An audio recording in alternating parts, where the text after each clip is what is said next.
শুধু দর্শক, আমরা দেখতে পাচ্ছি জাতীয় প্রেস ক্লাবের সামনে আজকে ঢাকা জেলা সিএনজি অটোরিকশা মালিক শ্রমিক কল্যাণ তাদের পক্ষ থেকে যে সংগঠন, এই সংগঠনের পক্ষ থেকে হাজার হাজার তারা এখানে এসেছেন এবং তারা এই সোসাইটির পক্ষ থেকে জাতীয় প্রেস ক্লাব আমরা দেখতে পাচ্ছি পুরাটা সকাল থেকে তাদের নিয়ন্ত্রণে।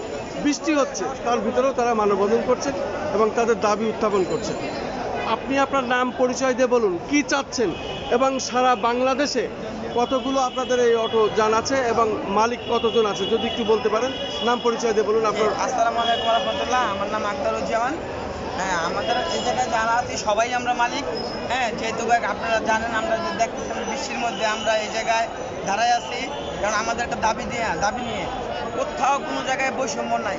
একমাত্র ঢাকা এবং চট্টগ্রামে বৈষম্য আছে, মানে দুইটা ভাগ করছে। কুরিয়ার গাড়ি, কুরিয়ার গাড়ি, কিছু গাড়ি ঢাকাতে চলতে পারে, কিছু গাড়ি ঢাকাতে চলতে পারে না। হ্যাঁ, এই ধরনের বৈষম্য আমরা চাই না। আমরা চাই ঢাকা জেলা, ঢাকা গাড়িগুলো ঢাকায় চলতে দেওয়া হোক, কারণ আমাদের যেই রাস্তা ছিল এই রাস্তাগুলো ঢাকায় কাইটা নিয়ে গেছে। আমাদের চলাচলের এখন কোনো ব্যবস্থাই নাই।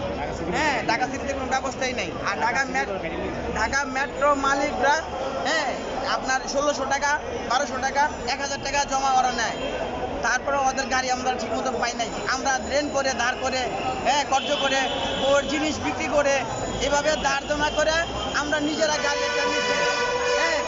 এইভাবে নিজেরা আমরা একটা গাড়ি নিছি।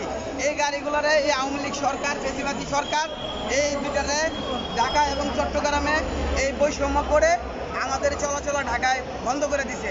আমরা মাঝখানে ভেতরে ঢাকায় ঢুকছি, কিন্তু আমাদের পুলিশের কাছে মানতে দিতে হইতো, এবং পুলিশ বিভিন্ন ধরনের আমাদের হয়রানি করছে। এই ধরে রেকার ডাম্পিং, এই চা খাওয়াও, এই করো, এইভাবে আমাদের সংসার নিতে চলে না। আমরা ছেলে মেয়ে স্কুলে, ভালো কোনো স্কুলে আমরা পড়াতে পারি না। আমরা রাত দিন 24 ঘন্টা পরিশ্রম করে আমরা ঠিক মতো খাবার যোগাইতে পারি না। অথচ ঢাকা মেট্রো মালিক যেই ট্যাক্সটা দেয় সরকারের গভর্নমেন্টে, ঠিক একই পরিমাণের ট্যাক্স আমরা দেওয়া সত্ত্বেও আমাদের গাড়িগুলা চলতে পারে না। আমরা এই বৈষম্য থেকে আমরা বিরতি চাই।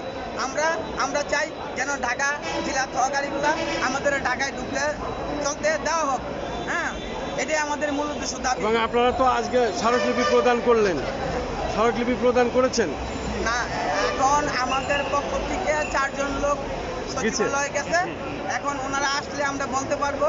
ওনাদের কথা না শুনে আমরা কিছু বলতে পারবো না, আমাদের দাবি দাবা কি আছে না। অনেক অনেক ধন্যবাদ আপনাকে সংক্ষিপ্ত সাক্ষাৎ দেওয়ার জন্য।